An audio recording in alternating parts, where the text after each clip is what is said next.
المستقيم صراط الذين أنعمت عليهم غير المغضوب عليهم ولا الضالين.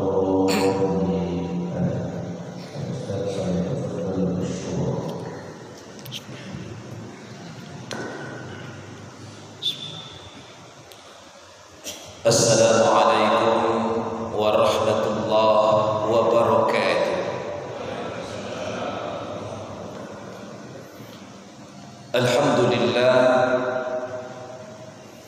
Alhamdulillahilladzi 'allamal Qur'an khalaqal insana 'allamahul bayan.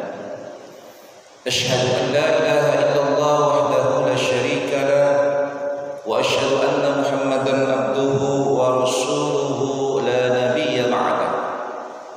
Allahumma shalli wa sallim wa barik ala sayyidina Muhammadin wa ala alihi wa ashabihi ajma'in, amma ba'd. Ma'asyiral hadirin yang dirahmati dan dimuliakan Allah Subhanahu wa taala. Kurang lebih 2 minggu yang lalu kita sudah melaksanakan Idul Kurban. Esensi daripada Idul Kurban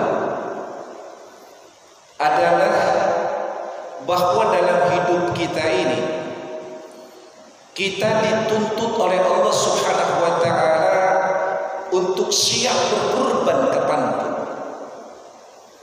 Penyembelihan yang kita lakukan, baik itu menyembelih kambing, domba, sapi atau lain sebagainya, itu adalah sebuah simbol bahwa ketika Allah memerintahkan suatu perkara kepada kita atau melarang suatu perkara kepada kita, maka tidak ada suatu alasan pun bagi kita untuk menolaknya. Perintah Allah wajib kita lakukan dan larangan-larangan Allah wajib kita tinggalkan. Pengorbanan yang kita lakukan tentu harus ada dasarnya. Pengorbanan yang kita lakukan apapun bentuknya maka memiliki 3 dasar pada dasarnya. Apa itu?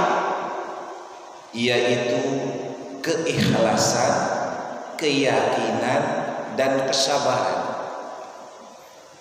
Inilah yang diajarkan Nabi Ibrahim, Siti Hajar, dan Nabi Ismail. Ketika tokoh sentral ini yang diabadikan oleh Allah di dalam Al-Quran, bahkan diabadikan dalam manasik-manasik haji, maka muaranya kepada 3 asas tadi: keikhlasan, keyakinan, dan kesabaran. Mereka ikhlas menjalani apa yang ditetapkan oleh Allah. Bagaimana tidak? Coba kita bayangkan Siti Hajar yang memiliki bayi kecil ditinggalkan oleh Nabi Ibrahim di sebuah tempat yang digambarkan oleh Al-Quran bahwa tempat itu adalah tempat yang tidak tumbuh pohon-pohonan, yang gersang, yang hanya ada satu bangunan tua, itu pun hanya sebuah pondasi yang hanya terlihat belum sebagai sebuah bangunan yang disebut dengan Ka'bah sekarang ini, yang tidak ada penghuninya, tidak ada air, ditinggalkan di situ, dan itu atas perintah Allah. Dan luar biasanya Nabi Ibrahim dan Siti Hajar menerima dengan keikhlasan, dengan keyakinan dan kesabaran.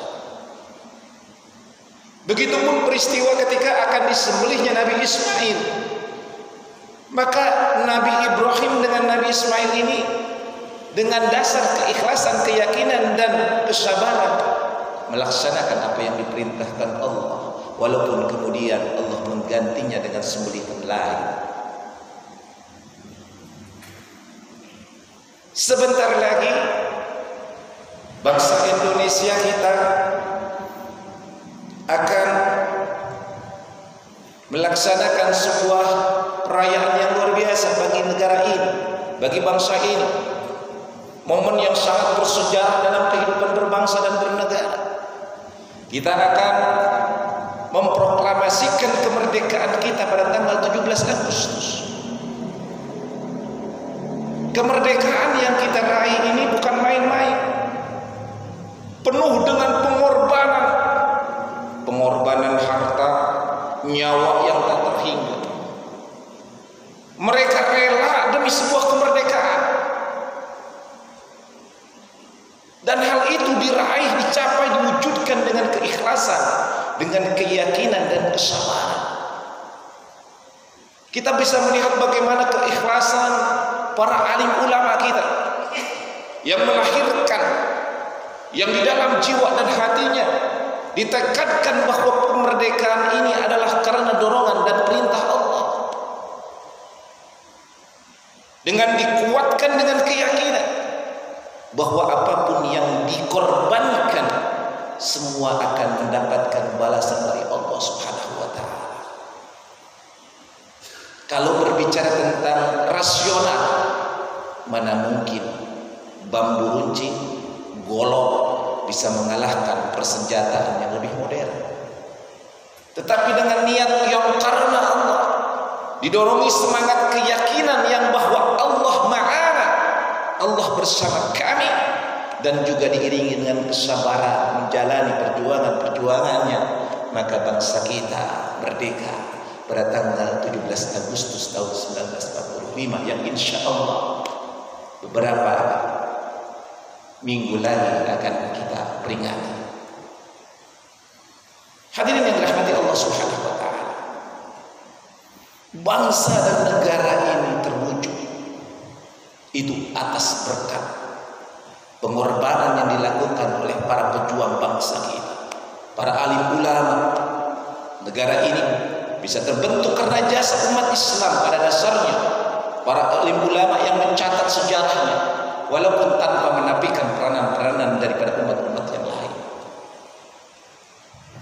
Lalu pertanyaannya, setelah kemerdekaan yang hampir kita wujudkan, yang hampir kita pertahankan, yang hampir 100 tahun ini,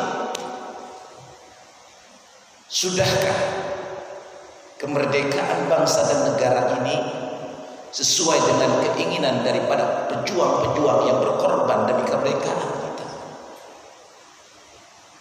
Maka untuk menjawab pertanyaan ini, tentu harus kita identifikasi agar tidak ada fitnah di antara kita.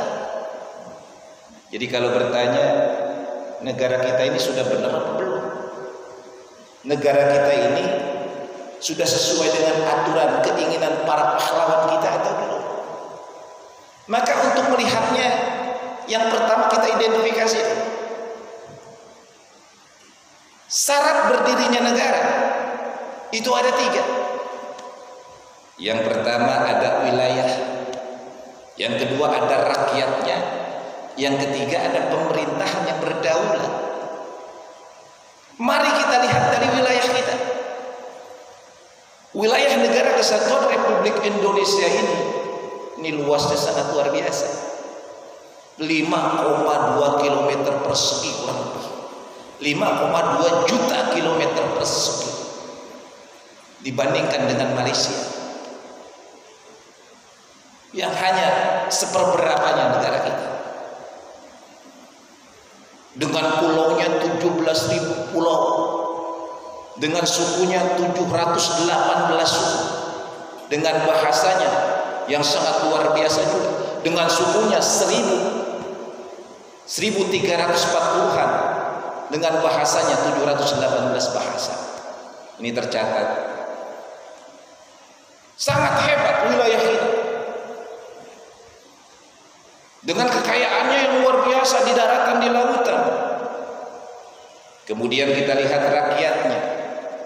Jumlah penduduk kita sekarang 2022 ini 275,77 juta. Luar biasa. Hampir 276 juta penduduk Indonesia. Tetangga kita Singapura hanya 5 juta lebih. Masih banyakkan DKI Jakarta 10 juta. Tetangga kita Malaysia hanya kurang lebih 33 juta jiwa. Jadi Indonesia luar biasa potensinya. Wilayahnya sangat luas, kekayaan alamnya sangat luar biasa, penduduknya pun luar biasa potensi-potensinya. Lalu yang ketiga kita lihat pemerintahan yang berdaulat. Pemerintahan kita sekarang apakah berdaulat? Apa itu pemerintahan yang berdaulat? Pemerintahan yang berdaulat adalah pemerintahan yang mengurusi rakyat dan wilayahnya tanpa ada intervensi dari siapapun. Mandiri dia mengatur negara dan bangsanya, mengatur rakyat dan wilayahnya. Jadi identifikasinya begitu. Pertanyaannya sekarang, pemerintah kita berdaulat apa tidak? Pertanyaannya sekarang, apakah pemerintah kita mengatur secara murni, mengatur secara pribadi tanpa ada intervensi dari negara-negara lain atau kekuasaan-kekuasaan lain? Maka jawabannya silakan dianalisa. Lalu untuk melihat bagaimana pemerintahan itu sesuai dengan cita-cita founding parent para tokoh pahlawan-pahlawan kita yang sudah gugur, maka harus melihat indikasi atau indikator.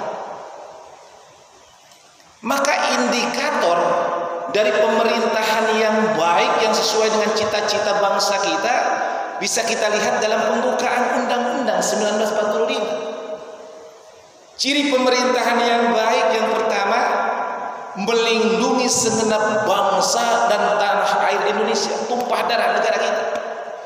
Jadi kalau pemerintahan kita ini pemerintahan yang sesuai dengan cita-cita bangsa, harus melindungi seluruh rakyatnya tanpa kecuali, melindungi seluruh wilayah negara kita. Tidak ada boleh satu pulau pun lepas dari negara kita. Pertanyaannya, pemerintah sekarang sudah melindungi rakyat-rakyatnya kah? Apakah masih banyak rakyat-rakyatnya yang sebaliknya malah kemudian dizalimi? Indikasi yang pertama, harus wajib dilindungi oleh pemerintah. Mau dia orangnya tak punya tangan, punya tangan, mau tua, mau muda, mau anak kecil, mau kakek-kakek, mau laki-laki, mau perempuan, semua harus dilindungi oleh negara ini. Mau miskin, mau kaya, semua harus dilindungi. Kalau misalnya sekarang masih ada rakyat yang tidak dilindungi, berarti pemerintah kita sudah mengkhianati konstitusi. Indikator yang pertama. Lalu yang kedua, pemerintah yang sesuai dengan keinginan para founding parent kita, para pejuang kita adalah mensejahterakan. Mensejahterakan artinya rakyat Indonesia ini harus disejahterakan.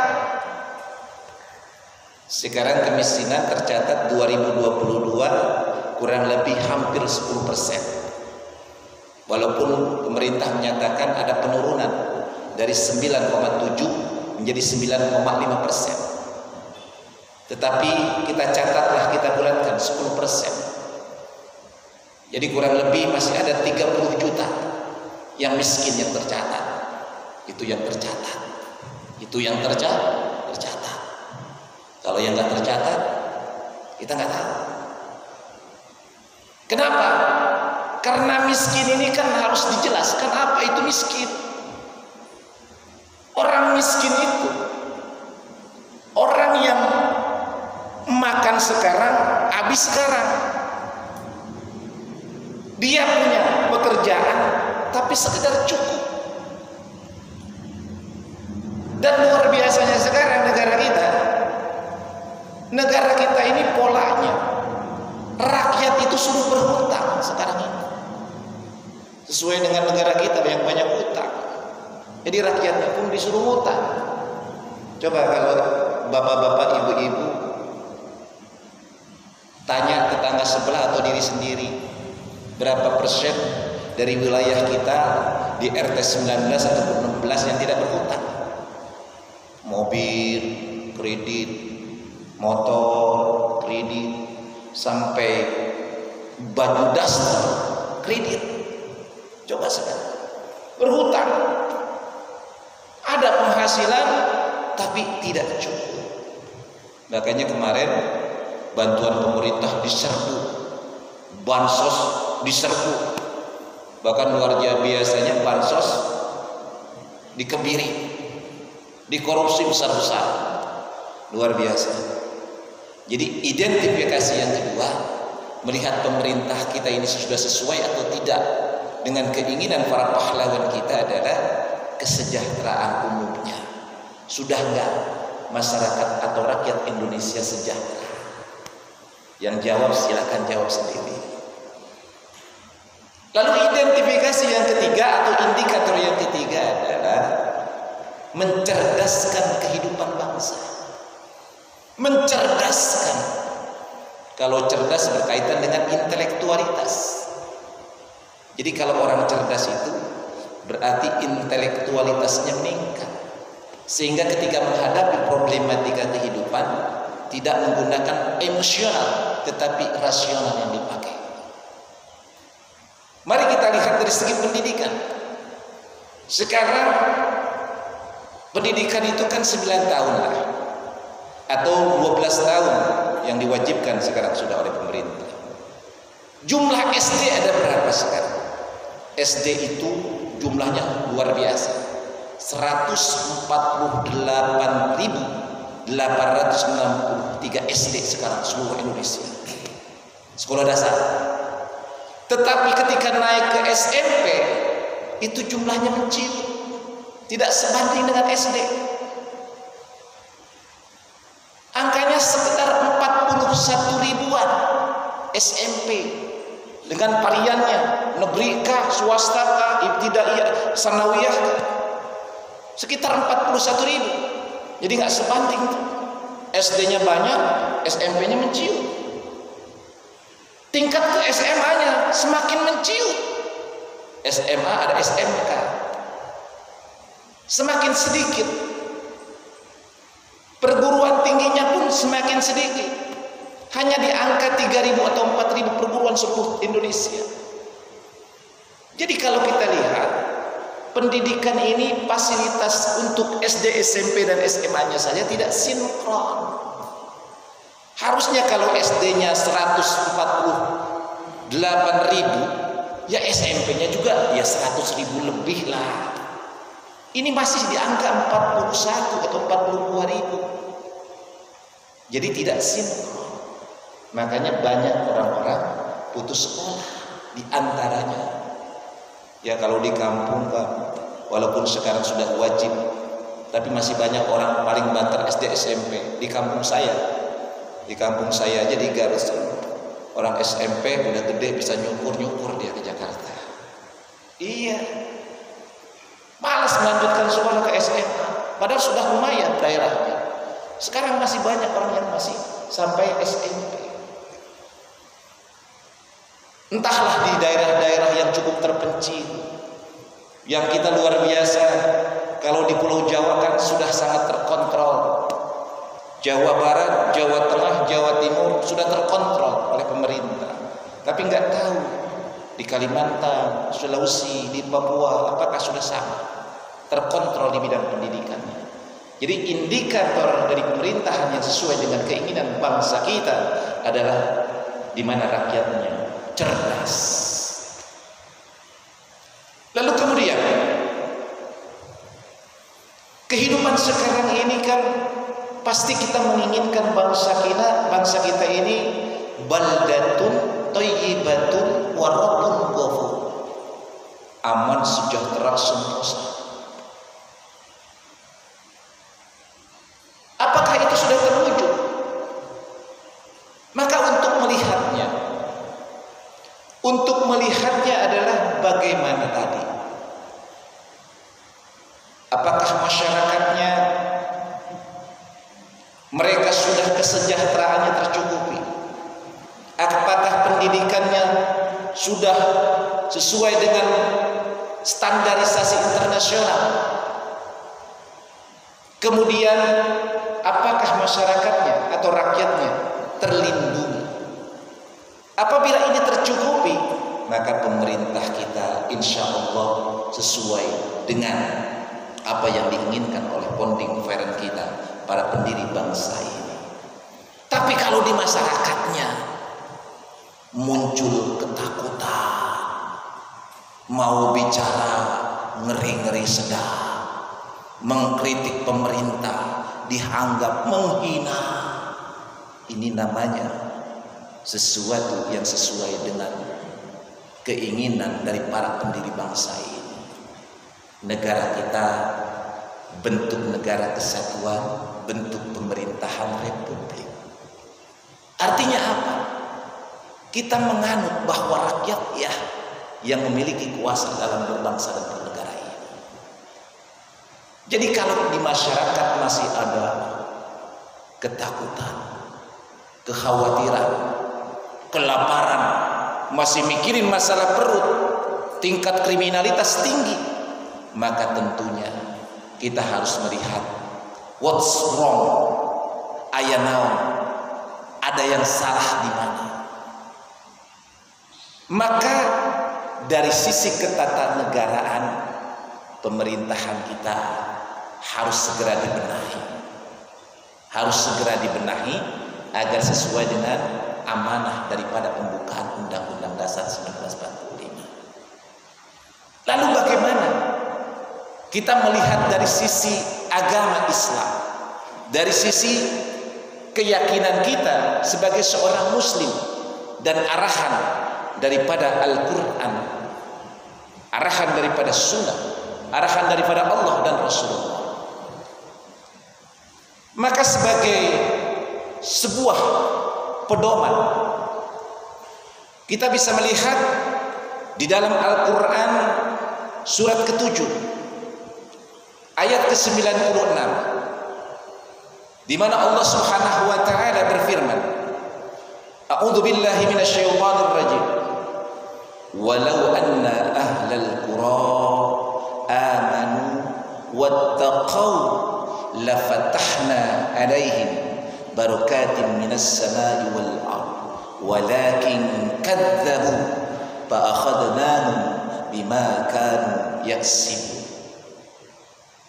Seandainya suatu penduduk negeri, entah dia rakyatnya, entah dia pemerintahnya, beriman dan bertakwa kepada Allah, niscaya pasti Allah akan bukakan keberkahan dari atas langit dan dari bumi. Walakin kadzabu, tetapi ternyata kebohongan yang dilakukan oleh mereka ini, maka Allah siksa mereka dikarenakan apa yang mereka kerjakan. Jadi kalau negara kita enggak berkah, itu disebabkan karena kebohongan. Bisa dibalikkan apabila rakyatnya, pemerintahnya banyak melakukan kebohongan, maka Allah cabut keberkahan yang ada di negara kita. Kalau pemerintah kita banyak membohongi rakyatnya, memanipulasi, melakukan pencitraan terhadap rakyatnya dengan menutupi keburukan dan kekurangannya, maka Allah cabut keberkahan. Apa itu keberkah? Berkah itu ziyadatul khair, bertambah kebaikan.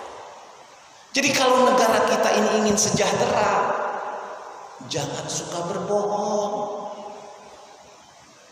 Kalau pemerintahnya banyak bohong, ngebohongin rakyat dan masyarakatnya, maka Allah cabut keberkahannya.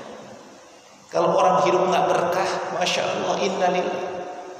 Kalau orang nggak berkah, dia punya penghasilan jutaan, ratusan juta, nggak pernah cukup, nggak jadi pahala tuh uang, nggak jadi pahala tuh barang, nggak ada keberkahan. Keberkahan itu adalah bertambahnya kebaikan, bertambahnya nilai-nilai pahala di sisi Allah Subhanahu wa taala atas apa yang dimilikinya. Dia punya harta, harta itu bermanfaat untuk dirinya dan orang lain, menjadi pahala baginya. Dia punya pikiran, dia punya tenaga, dia bermanfaat untuk dirinya dan juga masyarakatnya. Itulah yang disebut dengan berkah. Tapi kalau negara kita, pemerintahnya banyak melaksanakan atau melakukan kebohongan, Allah cabut keberkahan. Oleh karenanya, mari kita sama-sama kontrol pemerintah kita. Jangan sampai kebablasan melaksanakan atau melakukan kebohongan. Karena kalau Allah cabut keberkahannya, bukan mereka yang kena, tapi kita, rakyatnya yang kena juga. Jadi kalau kita biarkan kemungkaran itu merajalela di depan mata kita, kita anteng-anteng baik, menang baik, cicing baik, maka jangan salahkan, Allah akan cabut keberkahan. Maka negara kita susah bawaannya, ekonomi ribet, hutang numpuk, akhirnya rakyat diperes dengan pajak-pajaknya, naon-naon dipajakin, mau ke WC dipajakin juga, sampai sabut kelapa dipajakin, luar biasa. Jangan-jangan besok-besok pulang dari Al-Furqan ke rumah jaraknya dipajakin juga, luar biasa. Ya, itu yang pertama. Jadi kalau pemerintah berbohong, terus berbohong, Allah cabut keberkahan. Ini kata agama, kata Allah. Lalu yang kedua, sebagai dalil dari Al-Quran adalah surat ke-16, surat An-Nahl ayat 112. Allah Subhanahu wa taala berfirman, "Wa daraballahu masalan qaryatan kanat aminatan mutma'innah." Allah membuat sebuah perumpamaan, sebuah negeri yang aman, tentram. Ya'tiha rizquha ragadan min kulli makan. Allah berikan rezekinya dari manapun, dari segala penjuru Allah berikan rezeki, jadi rezeki untuk penduduknya. Fakafarat bi an'amillah, tapi mereka kafir terhadap nikmat Allah. Fa'adzaqahullahu libasal ju'i wal khauf, maka Allah timpakan kelaparan dan ketakutan. Bima kanu yasna'un, dikarenakan apa yang mereka lakukan. Ini kuncinya. Kita sudah diberikan alam yang luar biasa, melimpah ruah. Apa sih yang nggak tumbuh di negeri ini? Ya, Pak Haji Ahmad di depan nanam batang singkong jadi, Pak. Apa yang nggak tumbuh? Habis makan jeruk, gituin coba, besok tumbuh tuh pohon jeruk. Negara kita luar biasa. Kekayaan alamnya luar biasa. Potensi alam yang luar biasa ini, tapi kok kita nggak menikmati ya? Kenapa itu? Maka kemudian Allah menjelaskan di dalam surat itu, di dalam ayat tersebut, bahwa fakafarat bi an'amillah, kita kufur terhadap nikmat Allah,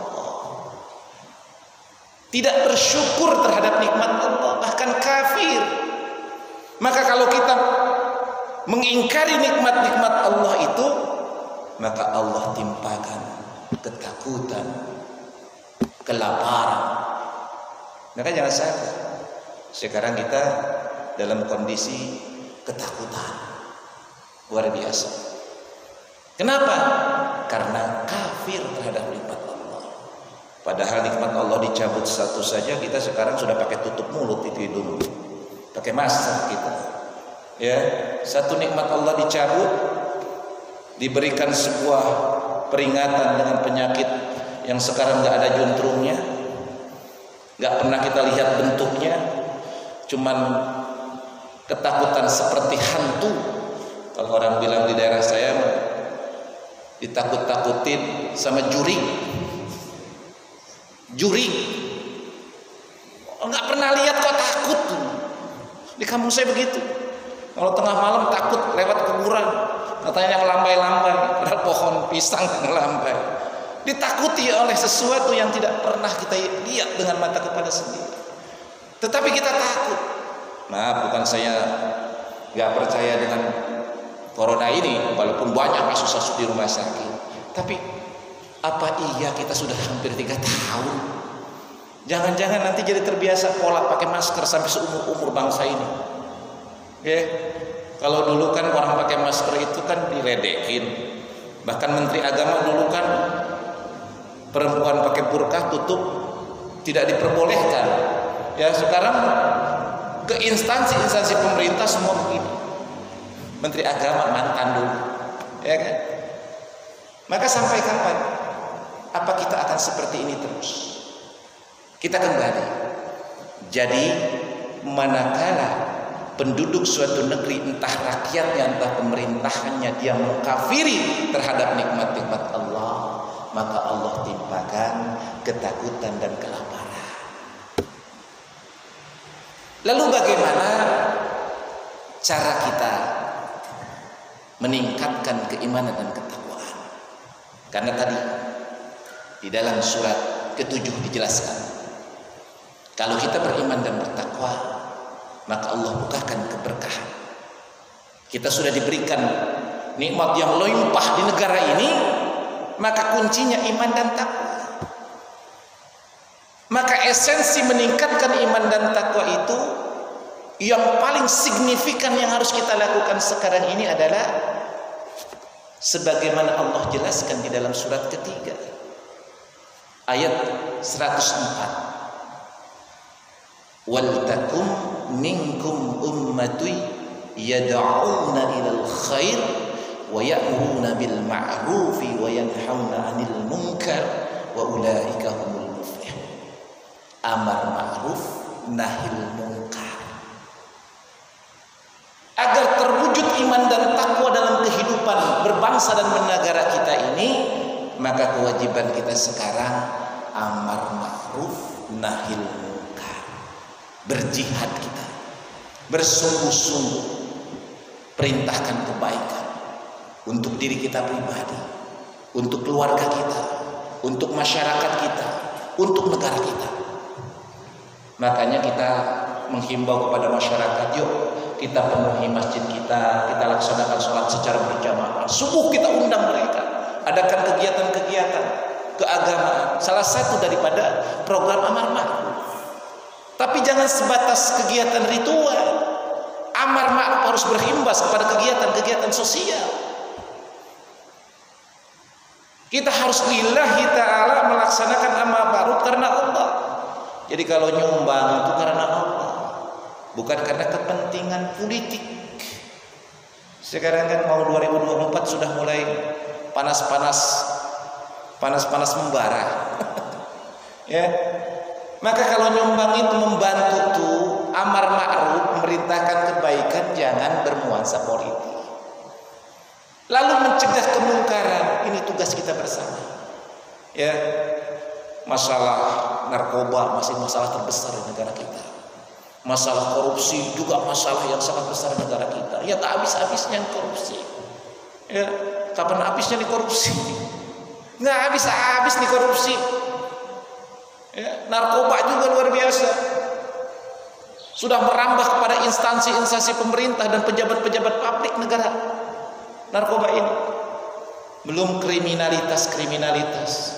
Saya di kontrakan saya udah saya gembok, tabung gas hilang juga tuh. Udah saya gembok pada di sini. Sudah sekarang mewabah nih maling-maling nih, hati-hati bisa imbong nih. Ya, maling gas ternyata sekarang beralih, bukan maling motor lagi, tabung gas sekarang diincer. Ini tugas kita, nahil munkar bersama-sama. Jadi sebagai sebuah kesimpulan, mari kita sama-sama. Yang pertama, kita bantu pemerintah kita ini untuk mewujudkan negara yang baldatun, thayyibatun, wa rabbun ghafur. Apa yang kita lakukan? Yang kita lakukan adalah kritik pemerintah, kontrol pemerintah kita. Dengan apa? ingatkan mereka dengan tata cara dan aturan-aturan yang sudah ditetapkan oleh negara kita, sudah diatur oleh konstitusi. Kalau sudah tidak mempan ya demo, kalau takut demo ya udah sekarang demo aja di rumah lah, berdoa kita kepada Allah Subhanahu wa taala. Tadi ada upaya yang kita lakukan. Lalu yang kedua, dari sisi kita pribadi, mari kita sama-sama tumbuhkan semangat untuk berkorban dan berjihad. Lakukan segala hal dengan bermuara kepada keikhlasan, keyakinan, dan kesabaran. Lakukan hal-hal yang bermanfaat bagi diri kita dan masyarakat kita. Yang dasar daripada apa yang kita kerjakan adalah keikhlasan, keyakinan, dan kesabaran. Kemudian kokohkan keimanan dan ketakwaan kita ini. Jangan sampai kemudian keimanan dan ketakwaan kita ini tergerus oleh kepentingan-kepentingan duniawiyah. Maka salah satu memperkokoh dan memperkuat iman dan takwa kita ini, mari kita tegakkan amar ma'ruf nahi munkar. Kita perintahkan orang untuk berbuat baik dan kita cegah segala kemungkaran yang terjadi pada masyarakat dan bangsa kita. Mudah-mudahan Allah Subhanahu wa taala akan memberikan keberkahan kepada negara yang kita cintai ini. Negara kita akan menjadi negara yang baldatun thayyibatun wa rabbun ghafur. Mudah-mudahan Allah Subhanahu wa taala akan senantiasa memberikan rahmat dan kasih sayangnya kepada kita semua.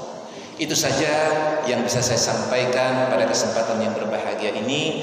Apabila ada kesalahan dan kekurangan, mohon maaf yang sebesar-besarnya.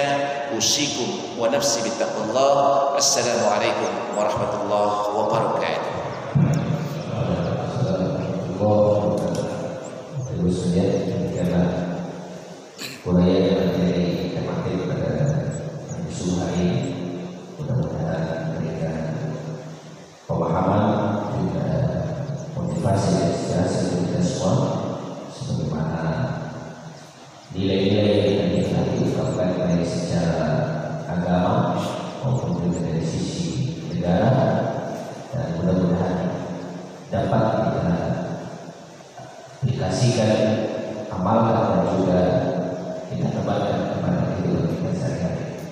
Baik, sebelum kita tutup, mungkin ada yang mau menyampaikan pertanyaan. Ya, Pak Ji. Silakan. Waalaikumsalam.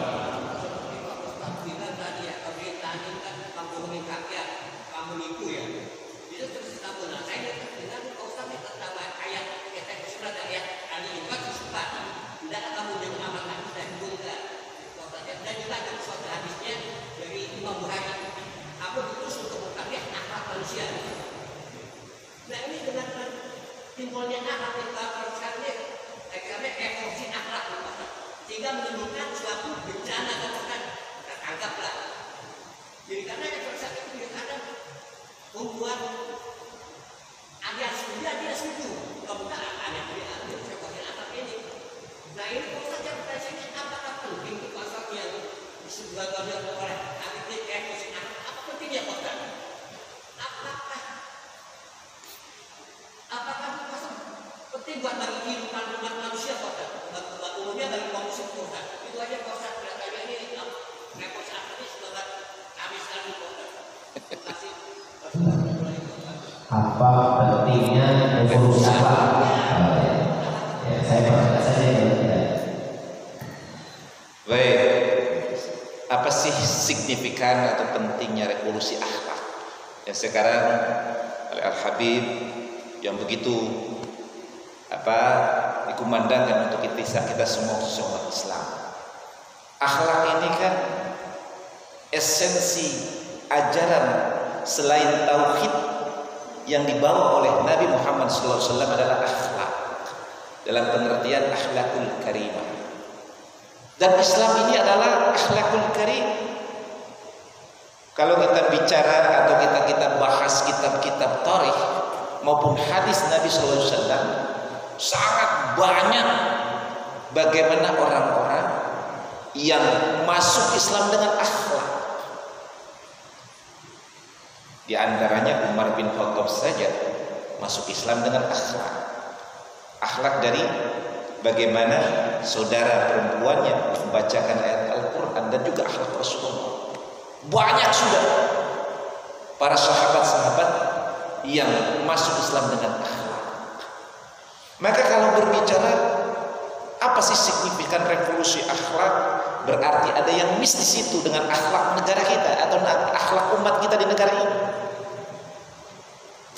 Maka akhlak itu konsepnya, konsep akhlak itu yang paling mudah itu disandingkan dengan iman, Islam, wa ihsan. Ihsan itu adalah akhlak. Jadi kalau definisi ihsan adalah anta'budallah ka'annaka tarahu fa illam yakun tarahu fa innahu yarak. Jadi engkau beribadah kepada Allah seolah-olah engkau melihat Allah. Tapi kalau engkau memang tidak mampu melihat Allah, maka Allah melihatmu. Ini akhlak, ihsan. Artinya apa?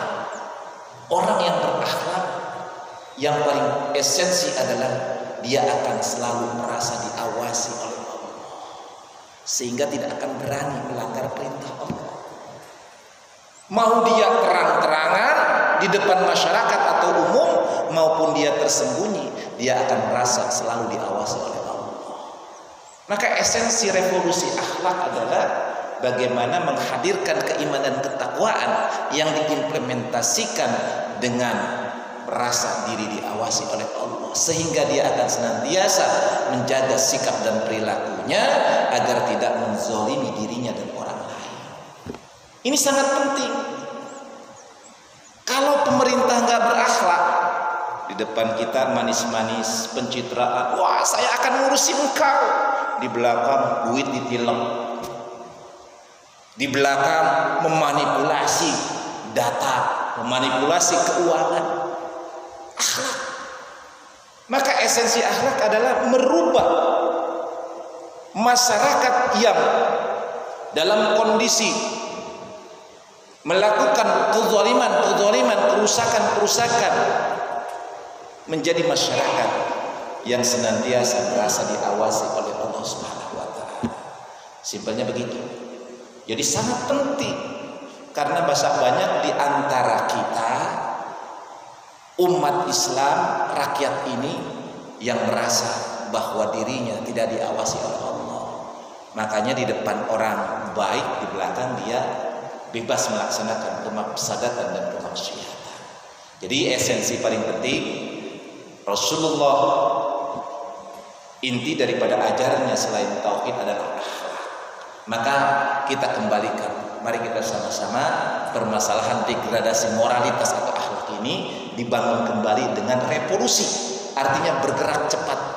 Kalau evolusi kan step by step, maka kalau revolusi artinya kita harus signifikan, segera merubah akhlak yang su menjadi akhlak yang karimah. Maka akhlak karimah, insya Allah kita menjadi hamba-hamba yang terbaik. Demikian. Kenapa?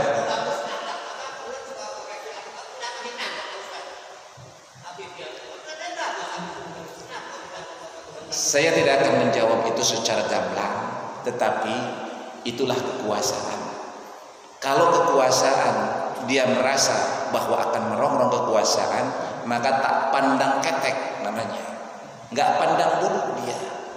Mau bulunya bulu ubanan atau bulu hitam, kalau dia melanggar atau akan menghalangi eksistensi kekuasaan, maka bisa dipolitisasi. Jadi kalau bicara itu politik. Demikian. Baik, terima kasih sudah disampaikan penjelasannya.